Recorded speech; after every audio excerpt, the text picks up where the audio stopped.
నమస్తే, నేను Sreeja, tarot card reader, crystal healer and horoscope reader. ఈ ఎపిసోడ్స్ లో మనం ద్వాదశ రాశులకి సంబంధించిన టారో కార్డ్ ప్రెడిక్షన్స్ చూద్దాము. ఈ ప్రెడిక్షన్స్ మనకి డిసెంబర్ 22వ తారీఖు నుంచి 28వ తారీఖు వరకు కూడా వర్తిస్తాయి. మకర రాశి టారో కార్డ్ ప్రెడిక్షన్స్ చూద్దాము. ఈ వీక్ లో మకర రాశి వాళ్ళకి కొంచెం స్పైనల్ ఇష్యూస్ ఎవరికైతే ఉన్నాయో, లోయర్ బ్యాక్ పెయిన్ కావచ్చు, షోల్డర్ పెయిన్స్ కావచ్చు, నీ పెయిన్స్ కావచ్చు, మైగ్రేన్ ఇష్యూస్ కావచ్చు, ఇలా క్రానిక్ పెయిన్స్ ఏవైతే ఉన్నాయో అవి కొంచెం ఇబ్బందిగా మారే అవకాశం కనిపిస్తుంది.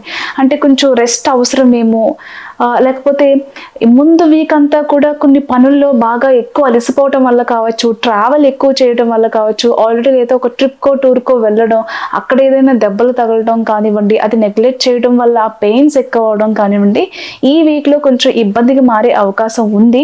కాబట్టి జాగ్రత్తగా ఉండండి.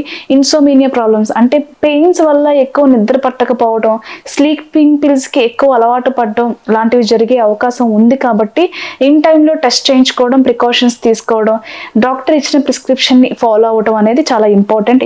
ఈ వీక్లో కొంచెం రెస్ట్గా ఉండండి. రెస్ట్ అనేది చాలా అవసరం.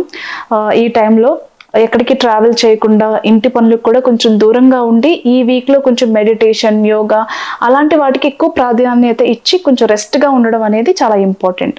ఇకపోతే కొన్ని ఆధ్యాత్మికమైన కార్యక్రమాలకి అటెండ్ అవుతూ ఉంటారు. అలాగే స్పిరిచువల్గా ఎక్కువ ఇన్వాల్వ్ అయ్యి ఉంటారు ఈ వీక్ అంతా కూడా. అలాగే కొన్ని ఈవెంట్స్కి, కొన్ని ఆధ్యాత్మికమైన ఈవెంట్స్కి కానివ్వండి, కొన్ని గుడులకు కానివ్వండి, కొన్ని పూజలకు కానివ్వండి మీరు గెస్ట్గా వెళ్ళే అవకాశం కనిపిస్తుంది. అలాగే కొన్ని టెంపుల్స్కి కూడా మీరు దర్శించుకుంటారు. కొంతమంది ఆధ్యాత్మిక గురువుల్ని కూడా కలిసే టైం అని చెప్పచ్చు.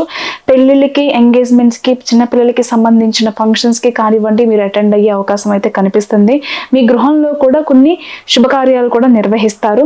దాంతో పాటుగా ఈ వీక్ అంతా కూడా పట్టిందంతా బంగారు అన్నట్టుగా ఉంటుంది. కానీ హెల్త్ విషయంలో మాత్రం నెగ్లిజెన్సీ అనేది వద్దు. దయచేసి హెల్త్ మీద కేర్ తీసుకోండి. రిలేషన్షిప్లో అయితే కొన్ని ఇబ్బందులు అయితే కనిపిస్తున్నాయి. థర్డ్ పర్సన్ ఇన్వాల్వ్మెంట్ వల్ల కావచ్చు, పేరెంట్స్ ఇన్వాల్వ్మెంట్ ఎక్కువగా ఉండడం, వేరే వాళ్ళకంటే మీ పార్ట్నర్ కంటే కూడా మీరు వేరే వాళ్ళ మాటలకి కానివ్వండి, వాళ్ళకి కానివ్వండి ఎక్కువ ఇంపార్టెన్స్ ఇవ్వడం వల్ల కూడా మీ రిలేషన్షిప్లో కొన్ని ప్రాబ్లమ్స్ వచ్చే అవకాశం ఉంది. జాగ్రత్తగా ఉండండి.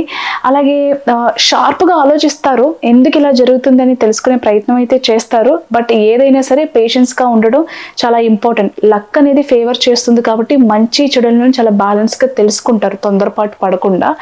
అలా బ్యాలెన్సింగ్గా ఉండడమే చాలా ముఖ్యం. Thank you so much.